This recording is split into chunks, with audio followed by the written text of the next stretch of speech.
Colonel William Beaumont screamed when he saw Samuel tearing the clothes off his wife.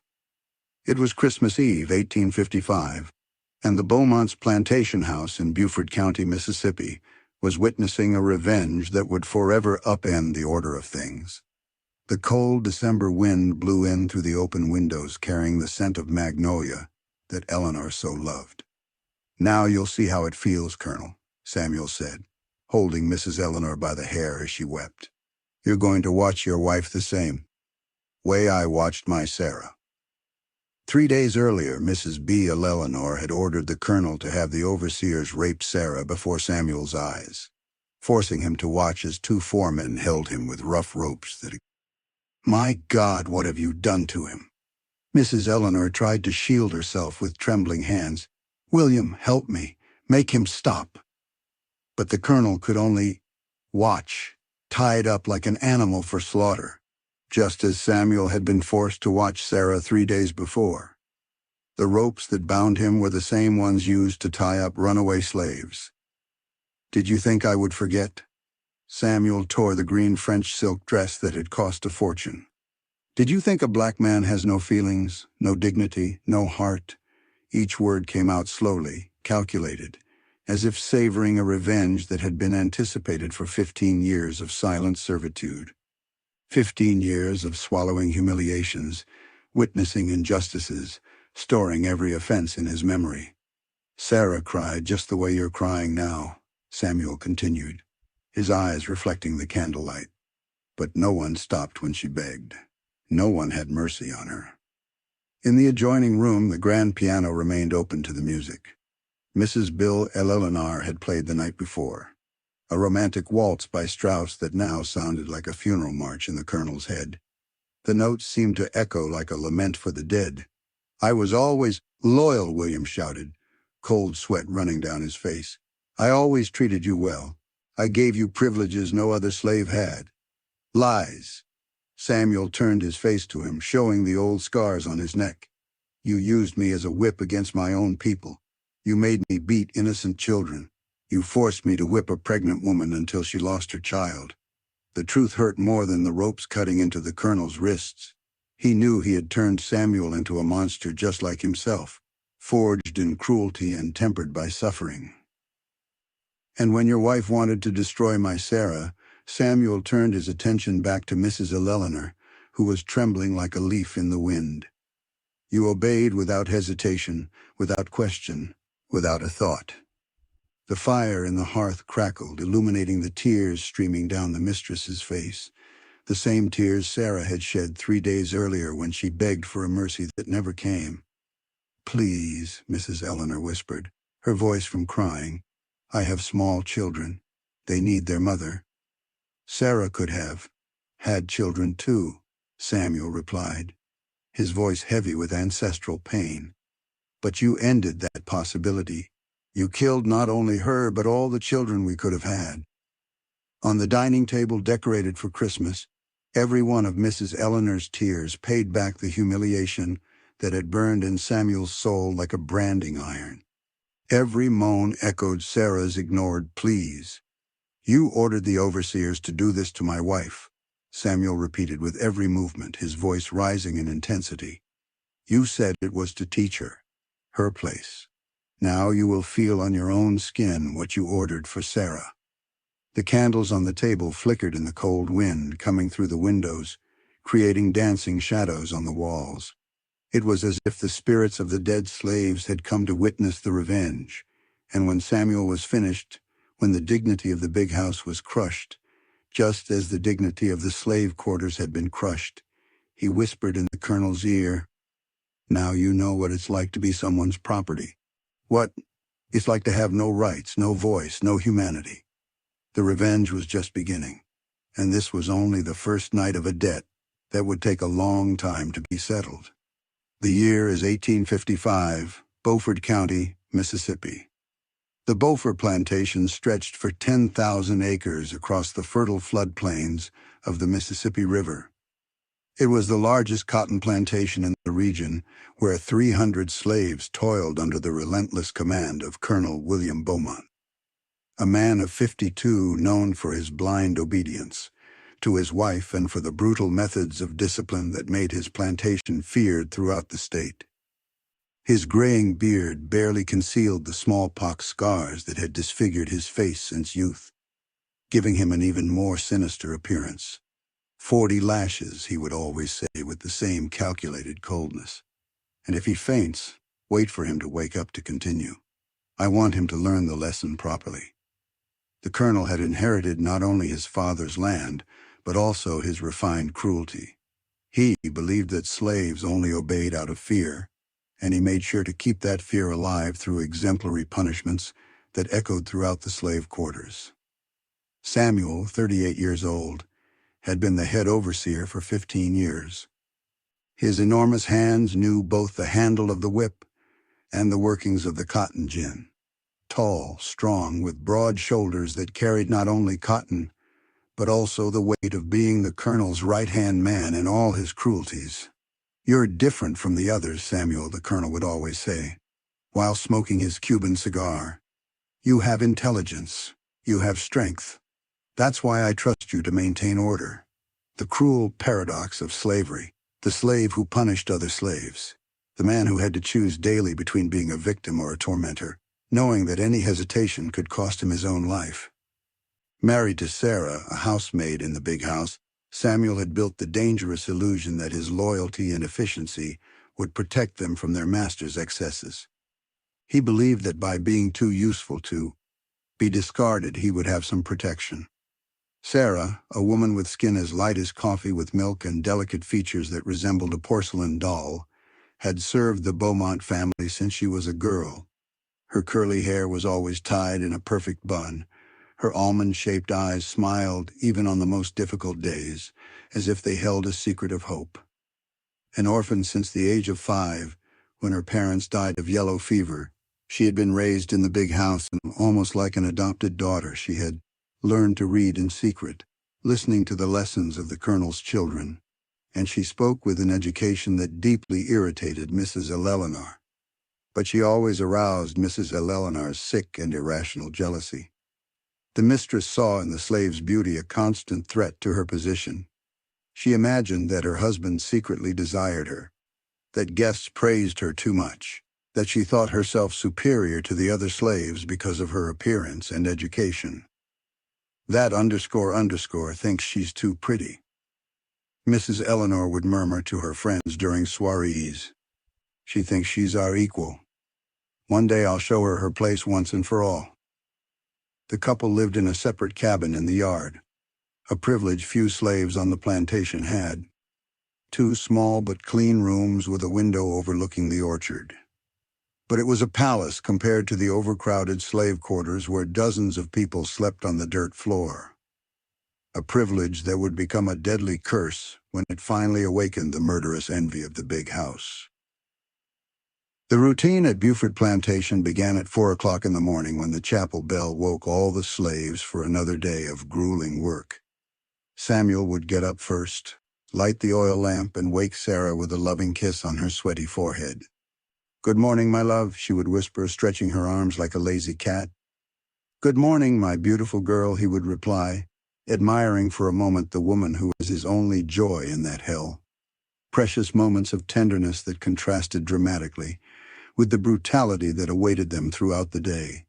Small oases of humanity in a desert of cruelty. Mrs. Eleanor, a 29-year-old woman with blonde hair, always styled in elaborate updee cotton barons from Georgia. She had brought to the marriage not only a generous dowry, but also a refined cruelty that manifested itself especially against the most beautiful female slaves, as if she wanted to destroy any beauty that might outshine her own. "William," she would always call her husband in a honeyed voice that concealed poison.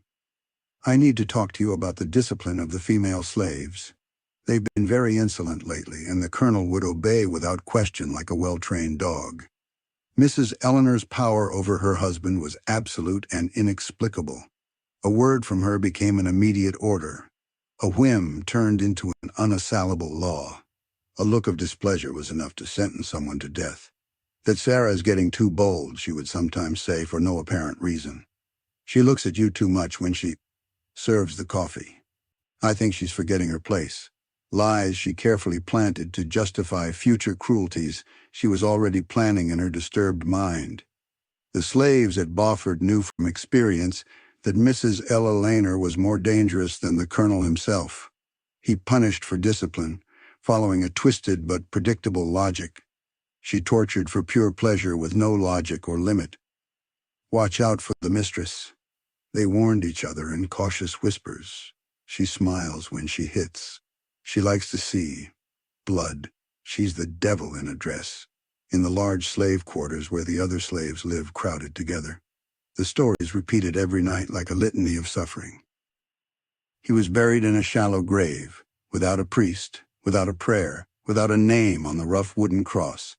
He was just a boy, a low voice said in the slave quarters that night. Samuel kept that heavy silence like a sharp knife in his heart. Mary of Sorrows, a 16-year-old slave with the round belly of advanced pregnancy, became pregnant by one of the overseers. Mrs. Eleanor ordered her to work in the cotton fields until she went into labor, carrying heavy loads of cotton under the scorching sun. The girl died among the cotton plants along with her child, her blood mixing with the red earth. "That was my granddaughter," cried the grandmother, old Antonia, who had raised the girl since she was little. Another silence, laden with pain that Samuel stored away as ammunition for the future. Peter the underscore, a 40-year-old man who had lost a leg in a gin years before, broke his remaining arm falling from a ladder. Mrs. Eleanor forbade him from stopping work, forcing him to carry cotton with his broken arm dangling. A underscore is good for something," she would say, laughing like a hyena. "Otherwise, he's just dead weight." Peter died of gangrene 3 weeks later, delirious with fever and calling for his mother. And Samuel kept every injustice, every scream, every death like beads on, a rosary of revenge that would one day be recited in full. "Why don't you do something?" Sarah asked him once, after seeing a child beaten until he bled. "You have power here. They listen to you." "What power?" he replied with a bitterness that stung his throat. "I'm a slave, too, a slave with a whip in his hand, but a slave nonetheless. But they trust you. They trust in using me," Samuel corrected, his voice filled with self-loathing. "The day I turn against them, I'll be rendered down like the others. I have no illusions." Sarah didn't insist at that moment, but she planted a seed that would germinate slowly like a poisonous plant. "One day you'll have to choose," she said, her voice soft but prophetic. "Between being one of them or one of us. Between being a tormentor or a man." The words echoed in Samuel's head for weeks like a bell ringing in the wind. They didn't know that Christmas 1855 was only 3 weeks away. 3 weeks that would change not only their lives, but the entire history of the region forever. December 21st, 1855, a Tuesday morning that dawned with a bad omen. Sarah woke up with a bad feeling weighing on her chest like a stone. The sky was heavy with dark clouds that heralded a storm, and the cold wind brought the smell of rain and misfortune. "Good morning, ma'am," Sarah greeted as she entered the dining room, trying to hide the unease that gnawed at her from within. Mrs. Eleanor didn't even respond to the greeting. She flipped through a French magazine with a board in superior air, as if the slave's presence were a personal offense. The colonel was reading the court newspaper, smoking a Cuban cigar, oblivious to the tension hanging in the air. "Serve the coffee," she ordered curtly without looking up from the magazine. Sarah picked up the ornate silver coffee pot, brought the delicate porcelain cups, and began to serve with her usual care. The Belgian lace tablecloth, imported directly from Brussels for a fortune, covered the mahogany table like a white shroud. It was the tablecloth Mrs. Eleanor prized most in the entire house. A wedding gift from a baroness aunt. It represented her status and refinement. It was worth more than the lives of 10 slaves. "Be careful," Mrs. Eleanor warned without looking up from the magazine but with a cutting coldness in her voice. "That tablecloth is worth more than you and all your descendants combined." "Yes, ma'am," Sarah murmured, feeling her hands tremble imperceptibly. The colonel reached out his right hand. to grab the crystal sugar bowl. Sarah moved gracefully to facilitate his access, as she had done thousands of times before. But this time the Colonel's elbow, in a fatal fraction of a second, bumped the side of the coffee pot. The hot coffee spread across the tablecloth like blood in a battle, staining the immaculate white lace with a dark liquid that seemed to profane something sacred. A deadly silence filled the room. Mrs. Eleanor slowly raised her eyes from the magazine like a venomous snake preparing to strike. Her blue eyes shone with a dangerous light that Sarah knew well. "What have you done, you wench?" she asked in a dangerously low voice, each word dripping with pure poison. "It was an accident, ma'am." Sarah tried desperately to clean the stain with her apron, her hands visibly shaking. The Colonel accidentally bumped the coffee pot. "You shameless liar." Mrs. Eleanor jumped up, knocking over her chair. "You spilled it on purpose. I always knew you were a rebellious slave." "No, ma'am. By the Virgin Mary, I swear I didn't." Sarah knelt on the cold floor, tears beginning to stream down her face. "Please believe me, I would never do that." The Colonel watched the scene without saying a word. He knew perfectly well that it had been entirely his fault, but he would never contradict his wife, especially when she was in this state of fury. He knew so well. William. Mrs. Eleanor turned to her husband, her eyes gleaming with sick malice. "This underscore has been getting too bold for a while now. She needs to learn her place once and for all, or she'll contaminate the others." It was a tiny mistake, an insignificant accident, but Mrs. Eleanor saw in it the perfect opportunity she had been waiting for months.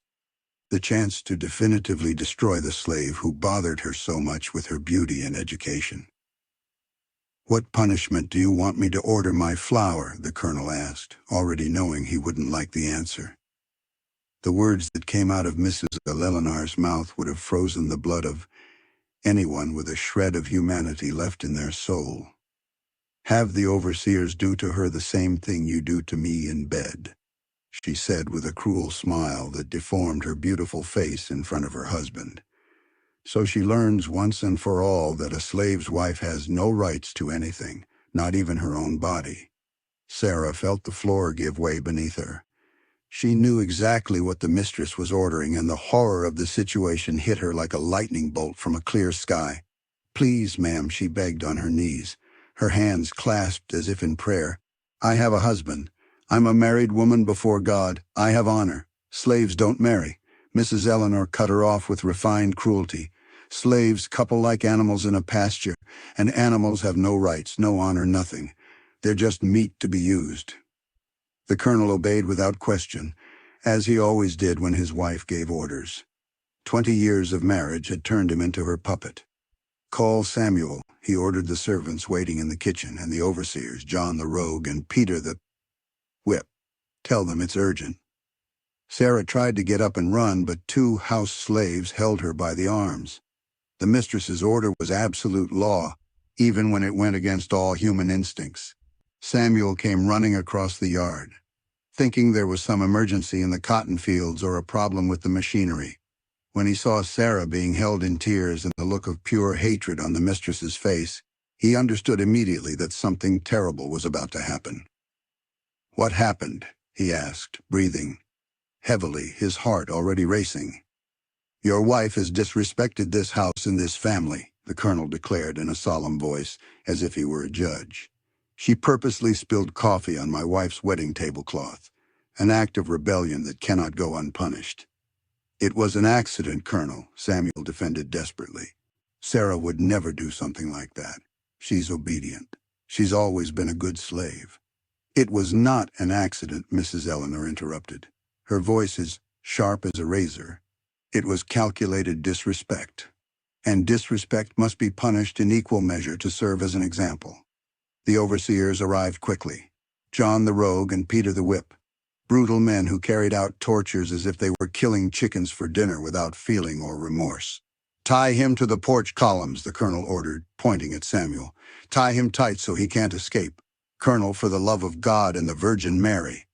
Samuel tried to resist in desperation. "Sarah doesn't deserve this.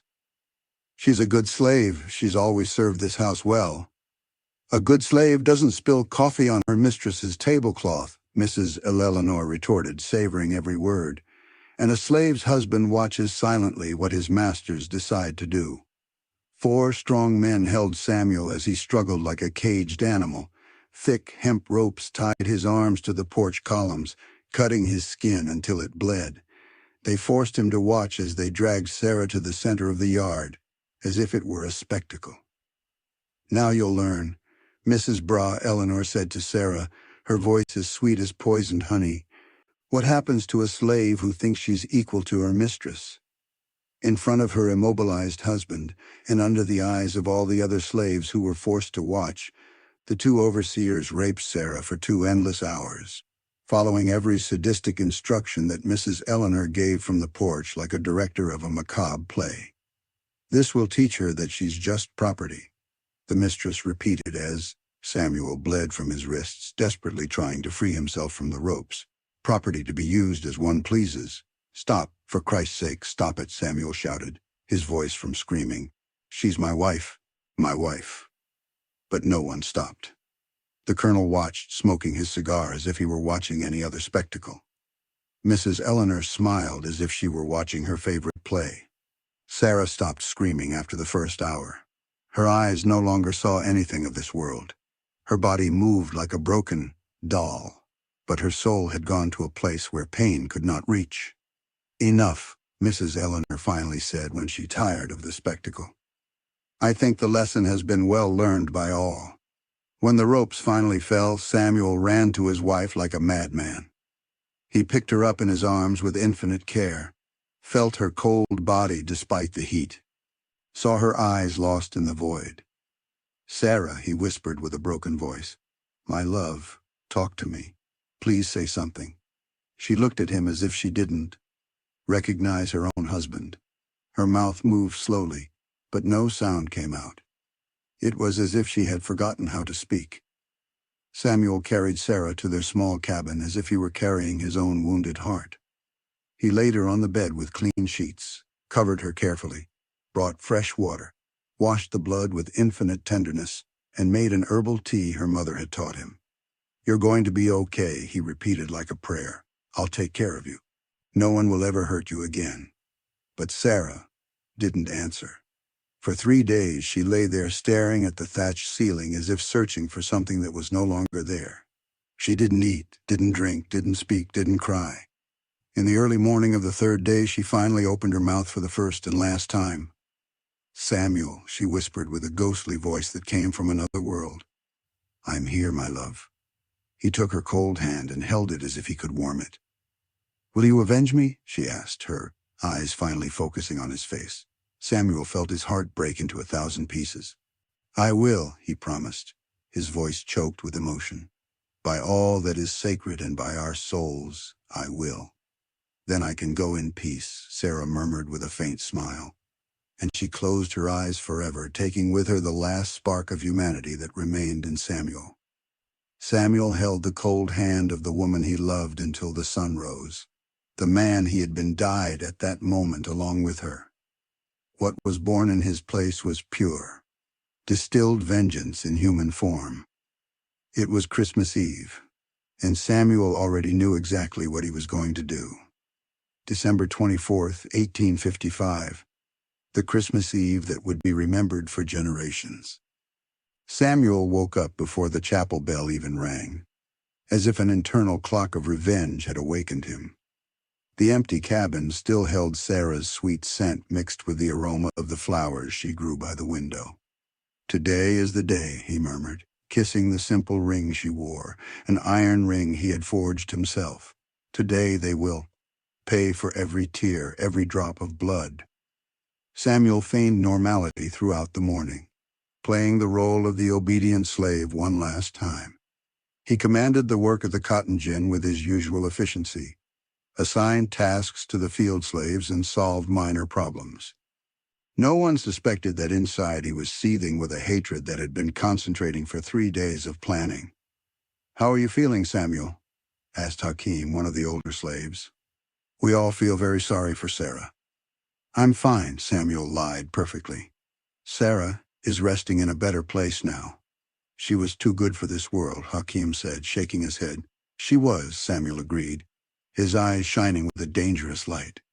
But those who killed her will also find their place. Everyone will go where they deserve. In the afternoon, the Beaumont family prepared for the traditional Christmas dinner with their usual excitement. Mrs. Eleanor wore the red velvet dress embroidered with real gold thread imported directly from Paris. The colonel put on his full military uniform, with all the gleaming medals he had won in campaigns against runaway slaves. "What a wonderful Christmas," Mrs. Eleanor commented, adjusting her hair in the mirror. "Everything is perfect, everything in its proper place." "Thank God," the colonel replied, adjusting his uniform into our firmness with the slaves. "Strict discipline is the foundation of everything." They didn't even remember Sarah or what they had done. For them, it had been just another educational episode, a necessary lesson that was already forgotten. Life on the plantation continued as normal, but Samuel remembered every detail with crystal clarity. Every tear, every moan, every cry for help that was coldly ignored. Every second of that torture was etched in his memory like a branding iron. "The table looks beautiful," Mrs. Eleanor said, admiring the elaborate Christmas decorations. The French porcelain, the English silverware, the pure wax candles, all gleaming as they should. The same table, where Sarah had served so many meals with silent dedication, where she had spilled the coffee that cost her her life and her honor, where justice would now be served. "I'll get the wine," the colonel announced with satisfaction. "That 1840 Bordeaux I've been saving for special occasions. It deserves to be opened today." Samuel watched everything from the kitchen window like a hunter studying his prey. Every movement, every detail, every word was mentally noted. The plan had been maturing in his head for 3 days, perfected in every detail. "John the rogue," he called to the overseer who had raped his wife, keeping his voice neutral. "What is it, Samuel?" the brute replied, wiping his dirty hands on his shirt. "The colonel wants to talk to you and Peter in the big house." Samuel lied perfectly. "Something about organizing tomorrow's festivities." "Now," John complained, yawning, "I'm dead tired. Christmas Eve and all." "An order is an order," Samuel said coldly, his eyes revealing nothing. "You know how the colonel gets when you don't obey quickly." The two overseers headed to the big house without suspecting a thing. They didn't know they were walking to their own deaths like animals to the slaughterhouse. Samuel waited for them to enter the house completely, then followed silently through the kitchen door. He knew every creaking floorboard, every noisy step, every dark corridor. 15 years of servitude had its deadly advantages. In the dining room, the family was chatting excitedly about their plans for the coming year. The colonel opened the expensive wine, and Mrs. Eleanor was arranging the final details of the table with obsessive perfection. "Good of you to come quickly," the colonel said to the overseers with a satisfied smile. "I wanted to personally thank you for the excellent work with that rebellious slave." "It was a pleasure, Colonel." John the rogue laughed, showing his rotten teeth. "A sassy woman has to learn the hard way. It's the only language they understand." "Exactly." Peter the whip agreed with a sinister laugh. "And her husband learned not to meddle where he doesn't belong." Samuel heard every word hidden behind the door, each comment feeding the fire that burned in his chest like a furnace. The anger rose like a high tide, threatening to overflow. "Sit with us," Mrs. Eleanor invited graciously. "Let's toast to Christmas and to discipline well applied." The overseers sat down, flattered by the unprecedented attention. They were rarely invited to the table in the big house. They usually ate in the kitchen with the other servants. It was at that exact moment that Samuel made his entrance. Silent as a jaguar in the dense jungle, deadly as a coral snake.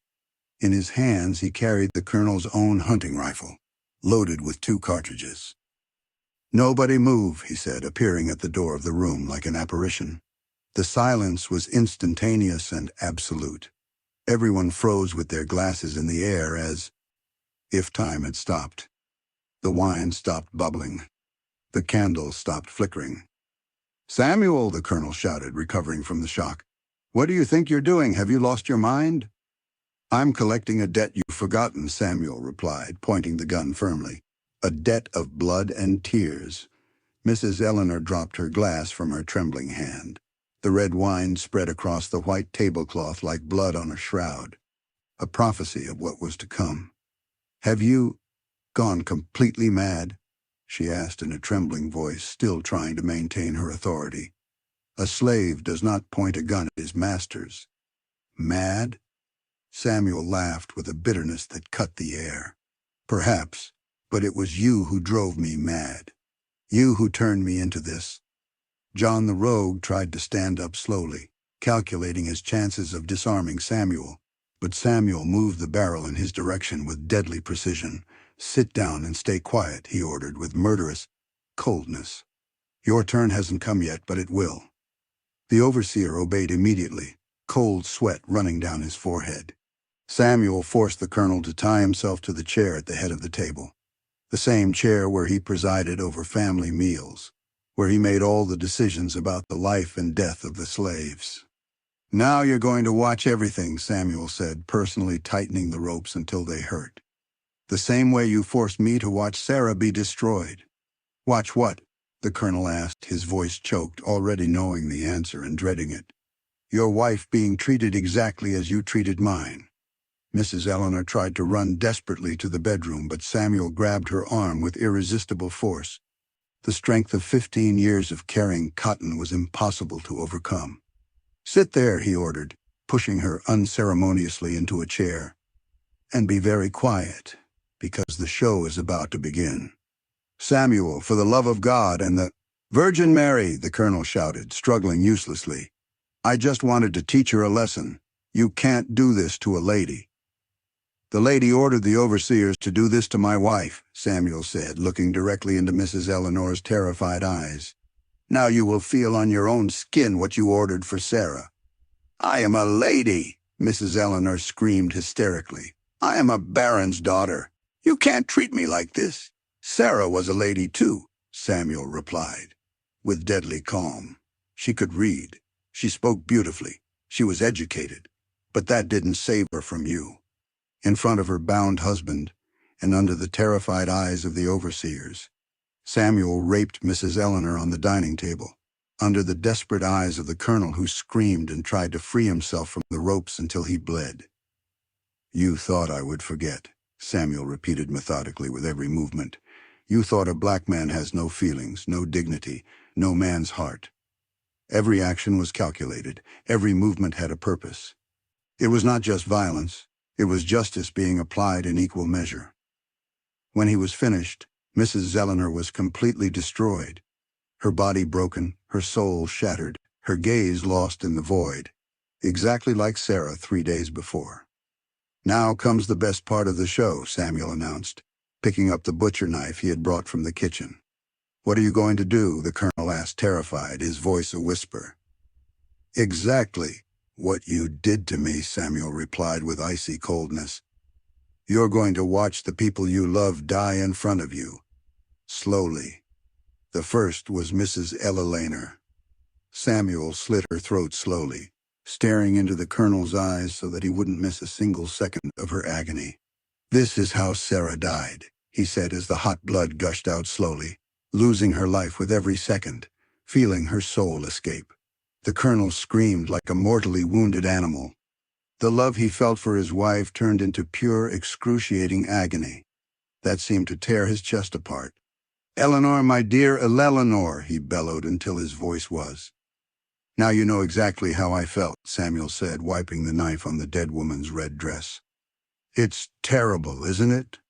John the Rogue tried to flee in a panic, but his legs wouldn't obey his brain's commands.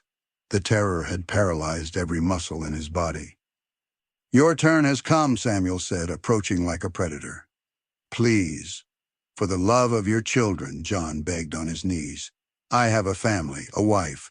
Sarah was my entire family." Samuel cut him off mercilessly. "And you helped destroy her for fun."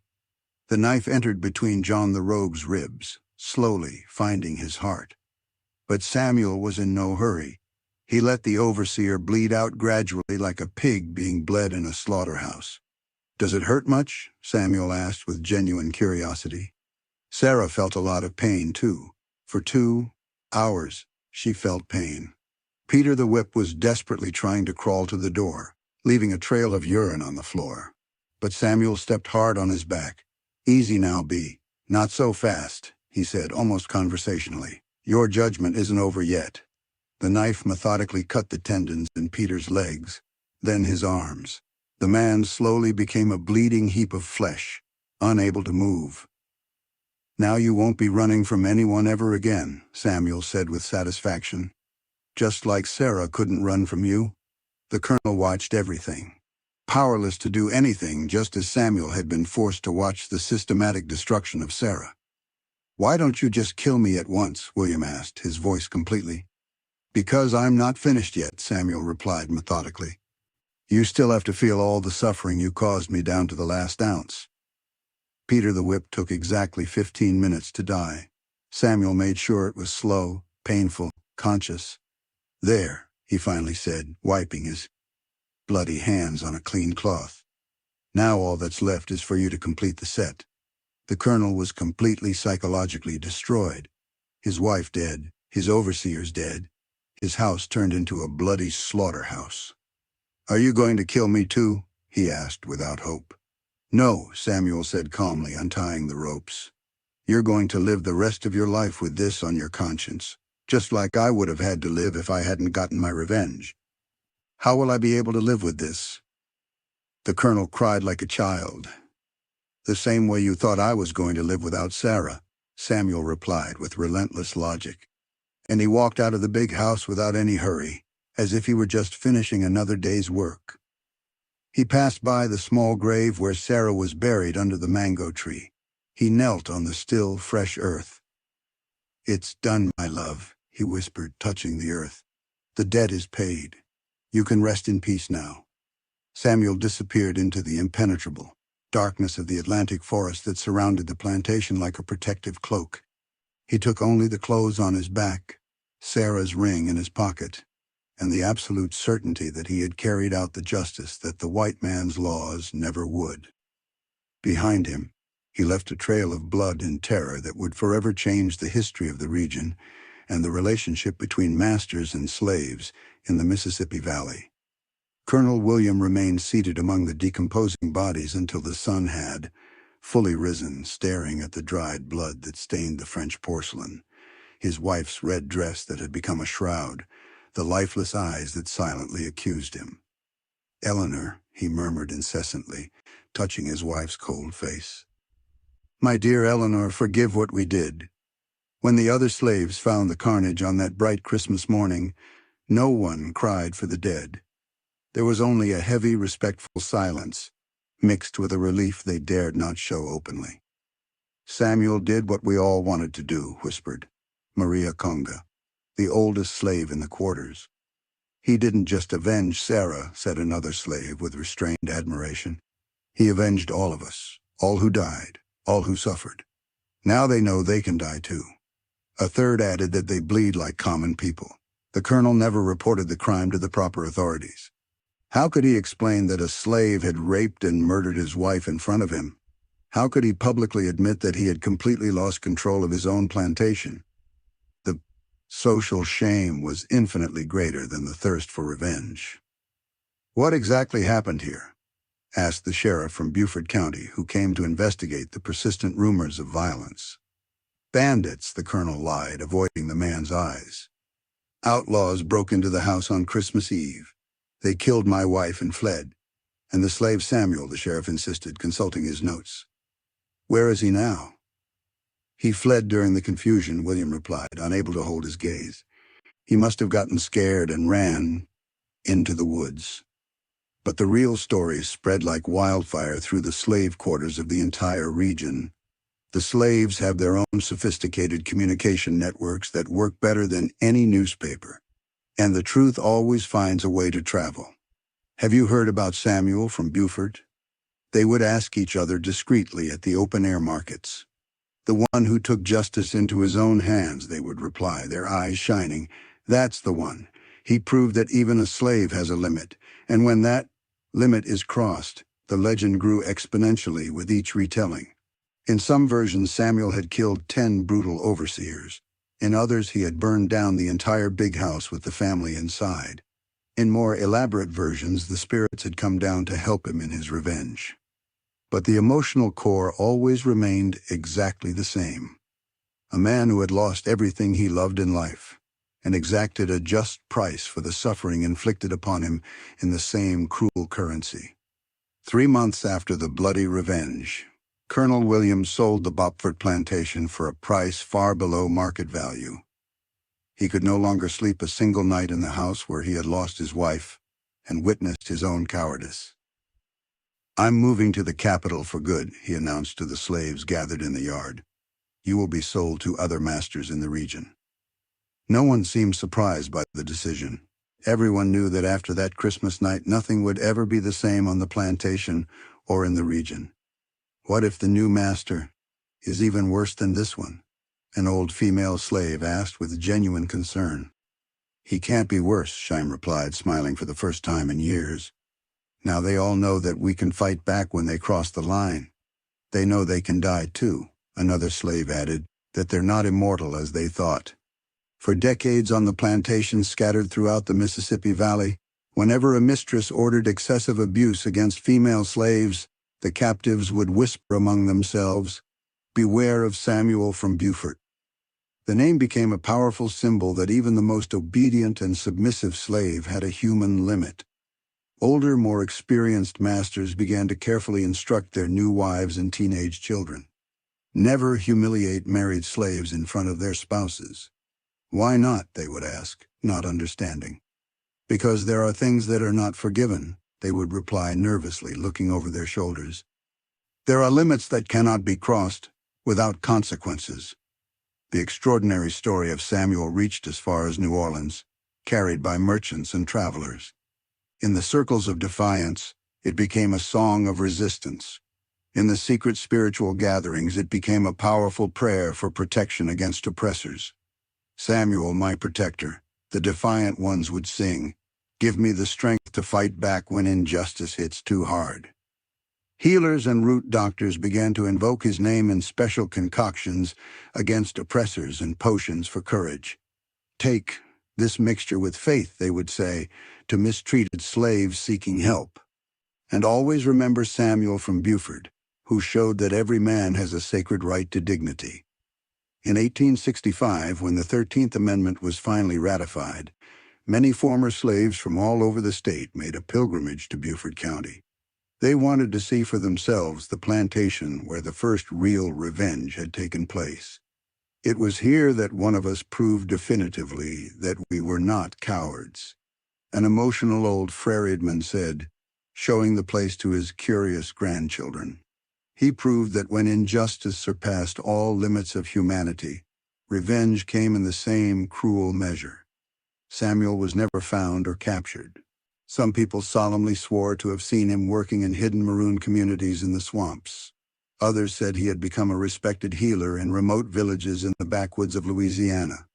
The truth is that Samuel transformed into something much greater than an ordinary man.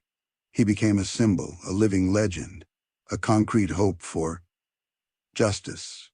"He's still out there," the slaves would say when facing impossible situations. "And if the injustice goes beyond the human limit, he will return to collect." Sarah was buried under the century-old mango tree where she liked to sit on hot afternoons. But after her husband's revenge, that tree became a sacred place of pilgrimage. Pregnant slaves would come to ask for divine protection for their children. Married men would ask for spiritual strength to defend their families. Holy woman Sarah, they would pray with devotion. "Protect my family from the cruelty of wicked masters." The mango tree grew much larger than all the other trees in the region. Its fruits were the largest and sweetest anyone had ever tasted, as if Sarah's pure goodness still nourished the earth with love. The story of Samuel and Sarah never died or was forgotten. It was carefully passed down from generation to generation. Parents told their children. Grandparents whispered it to their grandchildren on full moon nights. "Always remember the stories, Wood. invariably end. Every man has a sacred right to dignity, and when that right is violated, there is always a price to pay. Since that bloody Christmas Eve of 1855, no slave owner in the Mississippi Valley ever slept completely in peace, because they knew that somewhere in the deep darkness of the swampy forests walked a man who had learned that some injustices can only be resolved with blood and revenge. And that man's name was Samuel, the overseer from Buford who humiliated the mistress on Christmas Eve.